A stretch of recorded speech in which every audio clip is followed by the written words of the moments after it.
ThedaCare announcing some patients' information could be compromised after one of its former consulting firms experienced a data security incident. Pope and Connor used to perform billing for home medical services and long-term care facilities for ThedaCare.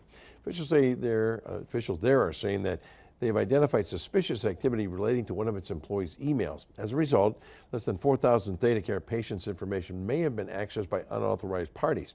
ThedaCare says the incident did not involve any access to any of the ThedaCare's computer systems and did not impact any of its ability to provide patient care.